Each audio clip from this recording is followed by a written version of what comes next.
Hello everyone and welcome back to my YouTube channel class. So 12th class, today we will continue our chapter Employment in India and this is your third class for Employment in India.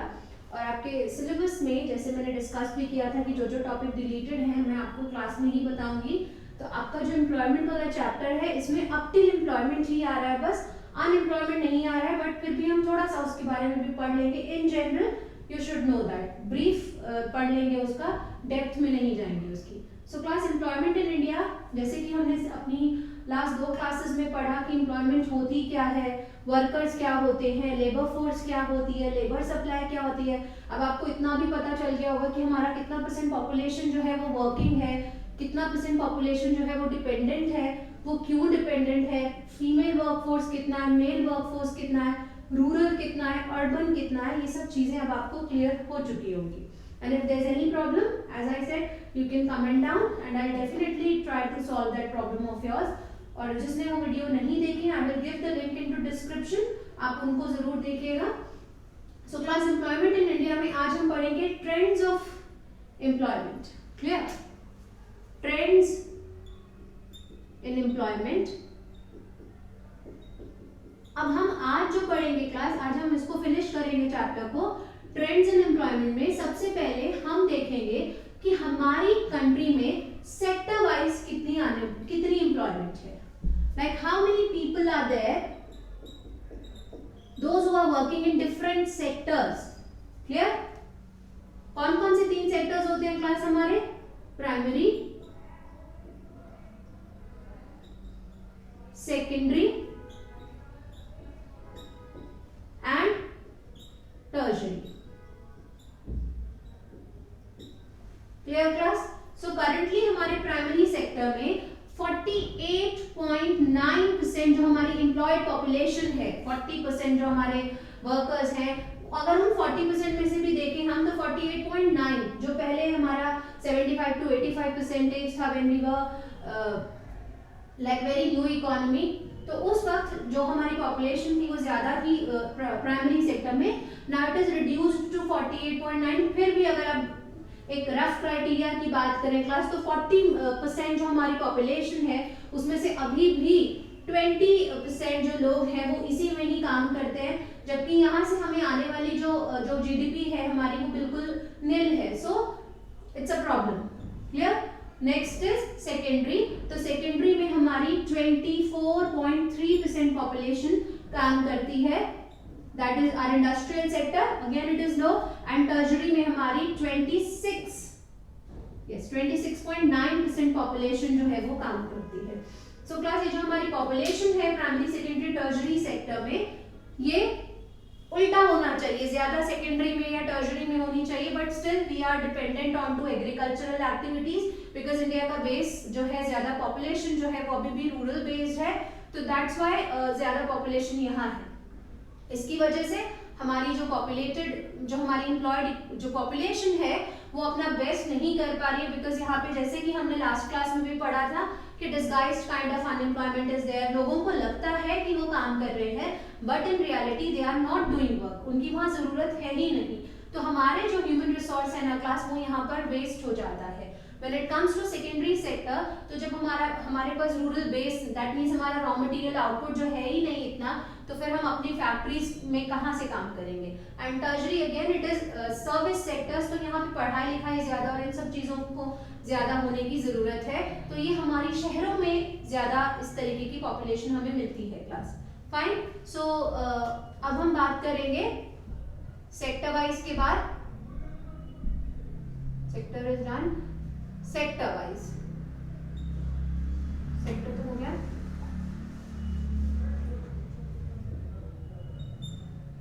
Rural based,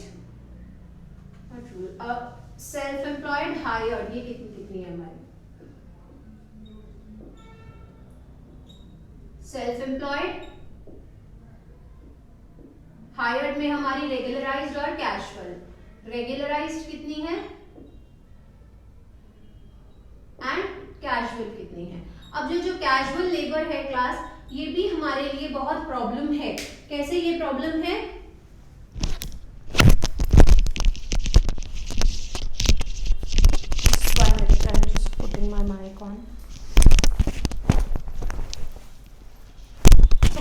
हमारी self employed population है, यहां पर हमारा 52% population है, regularised 80, casual 30।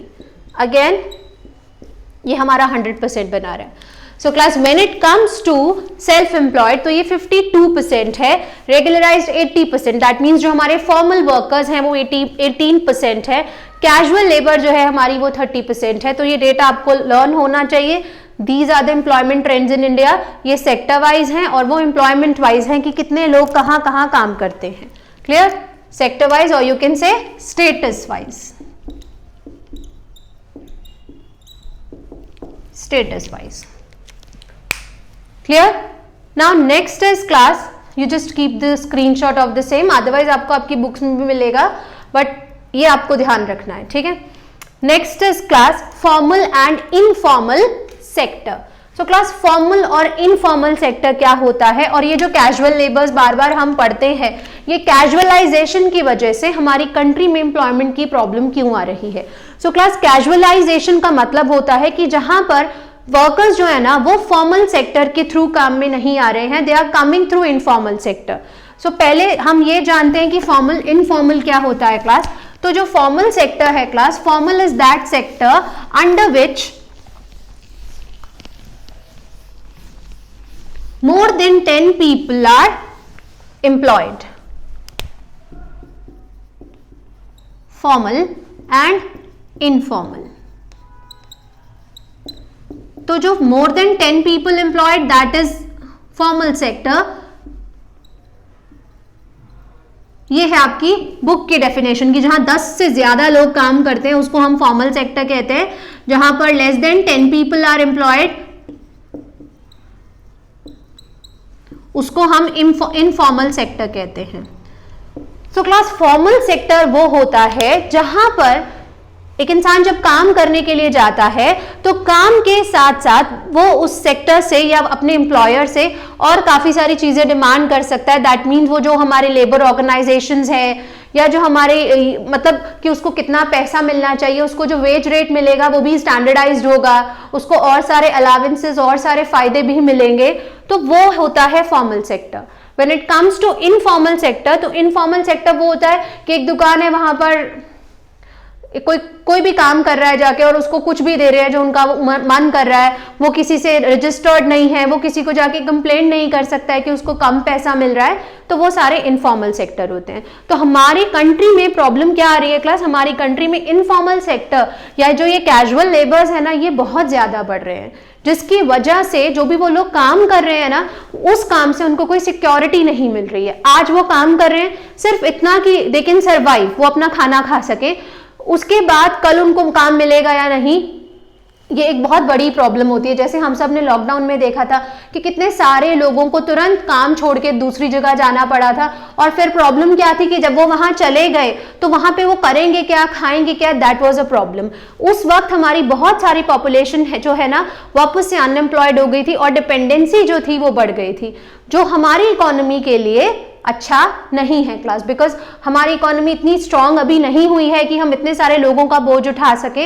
As like किसी developed nation में जब lockdown या ऐसा कुछ होता है तो दे विल गिव अलावेंसेस, वो देते हैं कि ठीक है आप घर में रह के खाइए, बाहर मत निकलिए। बट हम अपनी कंट्री के हिसाब से अगर देखें तो हमारे पास रेगुलर वर्किंग फोर्स ज्यादा होना चाहिए, सो दैट अगर कुछ ऐसा आता है कल को इन फ्यूचर दोबारा तो वी कैन सर्वाइव।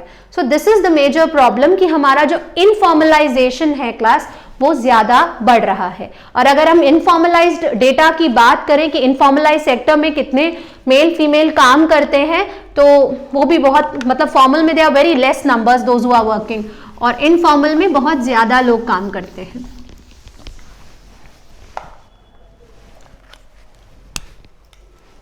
सो देखिए क्लास, अगर हम फॉर्मल की बात करें मेल फीमेल, तो फीमेल सिर्फ 6 मिलियन है और मेल है 24 मिलियन फॉर्मल में, कि कल को कुछ प्रॉब्लम हो जाती है, उनकी जगह उनकी फैमिली में से किसी को जॉब मिल जाती है या उनको बहुत सारे और फर्दर अलावेंसेस मिलते हैं। व्हेन इट कम्स टू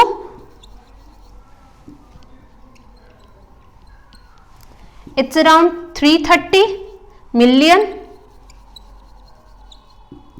और ये आपका 133 या 34 के आसपास है अप्रॉक्सीमेटली।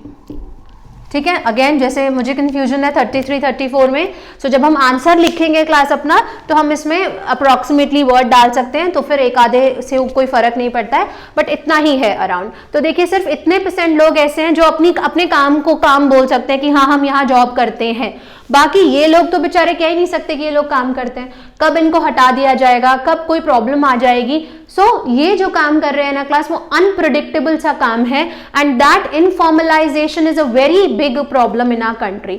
तो अब आपको इनफॉर्मलाइजेशन क्लियर हो गया होगा कि जहां पर जो भी इंसान काम कर रहा है, someone is working, then that person have no security regarding his और हर वर्क। वहां पर हमें अपने काम से रिलेटेड कोई सिक्योरिटी नहीं है कि कल हम उस जॉब में होंगे या नहीं होंगे, that is an informal sector.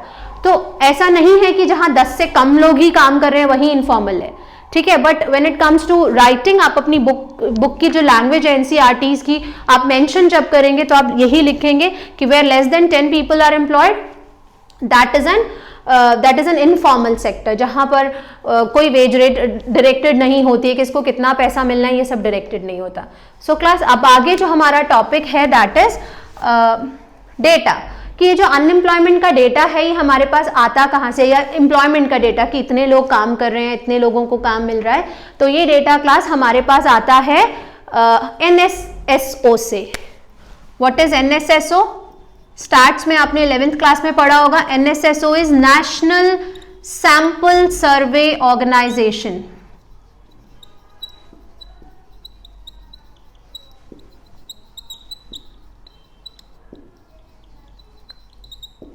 Clear? National sample survey organisation, या हमारे जो एम्प्लॉयमेंट एक्सचेंजेस हैं वो हमें अपने एम्प्लॉयमेंट और अनएम्प्लॉयमेंट के ऊपर डेटा देते हैं। दूसरी चीज क्लास, एक और ऑर्गेनाइजेशन है जिसका जिक्र आपकी एनसीईआरटी में है, so you should know that, and that is ILO। What is ILO? ILO is international labour organisation. International labour organisation ये क्या करती है क्लास? ये वेज रेट तय करती है कि एक वर्कर, जैसे अभी है स्टैंडर्ड आवर्स कि एक इंसान 8 घंटे तक काम करेगा, वो उसके वर्किंग आवर्स होते हैं, फिर कितना पैसा उसको मिलना है जो भी तय की जाती है, that is decided by International labour Organisation. So ये हमारा रफ डेटा है about formal and informal sector. इससे पहले हमने पढ़ा कि रूरल की हमारे जो सेक्टर वाइज और स्टेटस वाइज जो एम्प्लॉयमेंट है वो कितना है।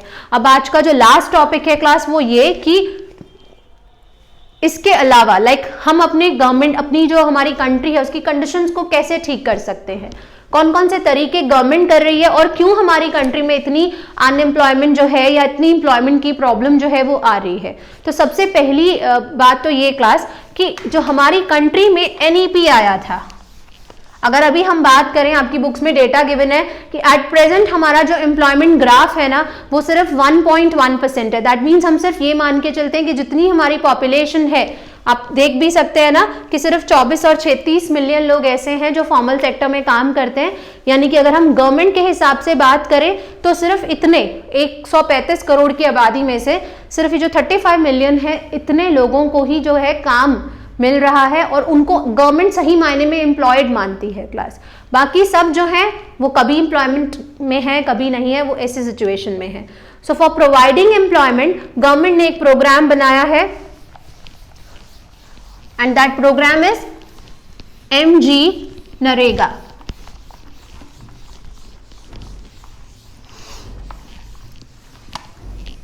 clear? MGNREGA। clear? now it is an act जो कब आया था? 2005 में। clear? Mahatma Gandhi National Rural Employment Guarantee Act, Mahatma Gandhi National Rural Employment Guarantee Act. अब इस एक्ट की कुछ खास चीजें हैं क्लास जो हमें ध्यान रखनी है। पहली बात कि ये रूरल एम्प्लॉयमेंट एक्ट है, यहां पर जो काम मिलता है वो रूरल पब्लिक को मिलता है, रूरल पीपल को मिलता है, जो लोग गांव में रहते हैं मनरेगा से उनको काम मिलता है। दूसरी इंपॉर्टेंट चीज क्लास जिससे रिलेटेड अभी आपको क्वेश्चन भी आया था, it is for unskilled labour. ये पढ़े लिखे लोगों के लिए या जो स्किल्ड या क्वालिफाइड लोग होते हैं उनके लिए काम प्रोवाइड नहीं करता है। MNREGA provide work for unskilled labour. Clear class? Next is it gives 100 days assurance. कितने दिनों का एश्योरेंस मिलता है क्लास? यहाँ पर 100 दिनों का एश्योरेंस मिलता है कि 100 दिन तो आपको काम मिलेगा ही मिलेगा। If government is not able to give you work for 100 days then definitely government will compensate for that 100 days. Government उन 100 दिनों के लिए आपको कॉम्पनसेशन देगी। तो एक ये है। उसके अलावा आजकल गवर्नमेंट ने और तरीके निकाले हैं कि लोगों को बिजी रखें कि वो अपने से कुछ काम ढूंढें, and that is make in India, skill India, ऐसे कुछ प्रोग्राम्स हैं। तो आप अपने आंसर्स में जब लिखेंगे तो you can write that also. Clear? Make in India programme, skill India, ठीक है, ये सब चीजें जो हैं ये भी बनाई जा रही हैं एम्प्लॉयमेंट को और ज्यादा स्ट्रॉन्ग करने के लिए हमारी कंट्री में। तो ये तो हम अपनी एम्प्लॉयमेंट को बूस्टअप करने का काम कर रहे हैं क्लास। रादर देन दैट, अगर हम ये देखें कि हमारी कंट्री में इतनी अनएम्प्लॉयमेंट क्यों आई है, क्यों ऐसा हुआ है, तो उसमें एक जो हमें ये तो है कि हमारी कंट्री में डिपेंडेंसी ज्यादा है, एजुकेशन का लेवल ज्यादा नहीं है, प्रोडक्टिविटी इतनी ज्यादा नहीं है, वो सब तो है। रादर देन दैट एक और इम्पॉर्टेंट चीज है जिसके बाद से हमारी पॉपुलेशन जो है फॉर्मल सेक्टर की तरफ बिल्कुल जा ही नहीं रही है, या फॉर्मल सेक्टर खत्म सा होता जा रहा है। दैट इज NEP, जो हमने टर्म 1 में पढ़ा था। NEP, national economic policy of the year, new economic policy of the year 1991। तो उसमें हमने पढ़ा था क्लास कि लिबरलाइजेशन, प्राइवेटाइजेशन, ग्लोबलाइजेशन हुआ था। तो यहाँ पे जो प्राइवेटाइजेशन हुआ class, that privatisation is the major cause behind less formal sector, क्योंकि हर चीज प्राइवेटाइज होती चली जा रही है, हर चीज से गवर्नमेंट अपने शेयर्स को डिसइन्वेस्टमेंट करती चली जा रही है। तो जब गवर्नमेंट ही नहीं है, मतलब जब गवर्नमेंट के पास वो है ही नहीं सेक्टर, तो गवर्नमेंट वहां पे जॉब अपॉर्चुनिटीज को कहां से डेवलप करेगी। So again pros and con, जब हमने पढ़ा कि प्राइवेटाइजेशन के फायदे होंगे, जो हमारी सिक यूनिट्स हैं उनको काम मिलेगा, कैसे काम किया जाता है लोगों को वो समझ में आएगा, डेवलपमेंट होगी। बट उस डेवलपमेंट के साथ ये बहुत बड़ी प्रॉब्लम है जो एंटर हुई। वो प्रॉब्लम क्या है कि हमारा एम्प्लॉयमेंट जो है फॉर्मल सेक्टर वाला वो बिल्कुल एब्सेंट हो गया, वो बिल्कुल है ही नहीं। बस कुछ हैंडफुल पीपल है हमारी कंट्री में class, those who are secured with their job, rest others are working like on, मतलब आज है कल नहीं है उस बेसिस पे। So this is employment trend in India, और यही आपके चैप्टर में आ रहा है। एम्प्लॉयमेंट जो है वो डिलीटेड है क्लास, एम्प्लॉयमेंट नहीं आ रहा है आपके सिलेबस में इस बार, तो अभी हम सिर्फ यहीं तक बात करेंगे। When it comes to employment, तो बेसिकली आपको पता होना चाहिए बेसिक अबाउट एम्प्लॉयमेंट। वो बेसिक क्या है क्लास? वो बेसिक ये है कि एम्प्लॉयमेंट होती क्या है? A situation when a person is able and willing to work at the existing wage rate but she is not getting the work. I am repeating once again so that you can write. Unemployment is a situation where a person is able to work on existing wage rate but she is not getting the work. जब एक व्यक्ति जो है काम करने के लिए तैयार है एग्जिस्टिंग वेज रेट पे, दैट मीन्स उसके कोई नखरे नहीं है कि कम पैसे मिल रहे हैं मैं काम नहीं करूंगा या करूंगी, बट स्टिल उसको तभी भी काम नहीं मिल रहा है। क्लियर? तो दैट इज अनएम्प्लॉयमेंट। तो अनएम्प्लॉयमेंट के भी टाइप्स हैं क्लास। तो अगर हम रूरल सेक्टर की बात करें तो रूरल अनएम्प्लॉयमेंट 2 तरीके की है। बस इतना ही कि अगर थोड़ा बहुत आपसे पूछा जाए तो you can make your answer on your own. तो रूरल अनएम्प्लॉयमेंट 2 तरीके की है, one is disguised and seasonal. Clear? ये बेसिकली 2 तरीके की अनएम्प्लॉयमेंट है। डिस्गाइज्ड जिसको प्रच्छन्न बेरोजगारी भी कहते हैं हिंदी में, यानी कि जहां पर कम लोगों की जरूरत है और ज्यादा लोग काम कर रहे हैं। सीजनल, मौसमी, जो टाइम के साथ साथ चेंज होती रहती है। और अगर हम अर्बन सेक्टर की बात करें क्लास,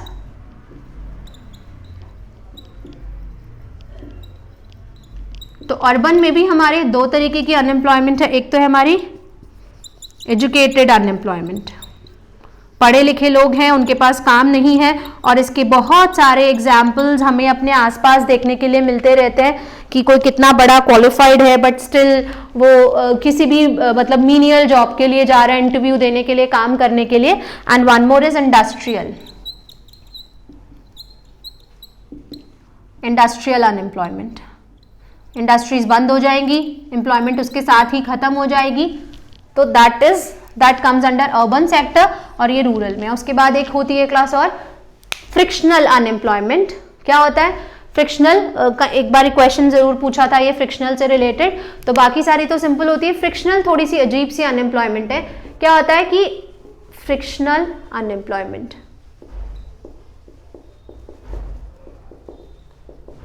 फ्रिक्शन में क्या होता है क्लास, अभी आप कहीं काम कर रहे हैं, यू आर वर्किंग समवेयर, ठीक है. अब आप चाहते हो कि आप कुछ बेटर और मतलब अपने लिए करो, आप एक जॉब को स्विच करके कहीं और जाना चाहते हो, तो आपने वो जॉब छोड़ दी, फिर आप किसी और जॉब के लिए इंटरव्यूज दे रहे हो, उसको ढूंढ रहे हो. तो मान लीजिए कि आपने 1 तारीख को जॉब छोड़ी, 1 जनवरी को, क्लियर. आपको न्यू जॉब जो है वो आफ्टर 3 मंथ्स मिली, मतलब आपको मान लो 6 महीने के बाद जॉब मिलती है. जनवरी में छोड़ी, आपको जुलाई में जॉब मिलती है, ठीक है. आपको जुलाई में जॉब मिली, जनवरी में आपके पास काम नहीं, जनवरी से लेकर जुलाई तक आपके पास काम नहीं था, इसके बीच का जो गैप है ना class, that gap is frictional unemployment. Clear. तो एम्प्लॉयमेंट नहीं आ रहा है आपके सिलेबस में, बट ये बहुत ब्रीफ है, बहुत छोटी सी चीजें हैं एम्प्लॉयमेंट से रिलेटेड जो इन जनरल भी आपको पता होनी चाहिए class. So that's all for the today's class. So what you will do now, आप अपनी जितनी भी मैंने वीडियोस अपलोड की है उसको प्रॉपर्ली पूरा देखेंगे, सबके कंपाइल्ड नोट्स बनाएंगे, अपनी बुक्स को रीड आउट करेंगे, and if there any problem class तो आप जरूर कमेंट में पूछेंगे. एंड क्लास अगर आप साथ साथ ये सब चीजें कर लेंगे तो आई एम श्योर आपके बोर्ड में कोई भी ऐसा क्वेश्चन नहीं होगा एम्प्लॉयमेंट से रिलेटेड जो आपको लगेगा कि मुझे आता ही नहीं है, मैंने पढ़ा नहीं था. Clear. So be thorough with your studies and have a nice day to all of you, and please do like, share and subscribe to my channel.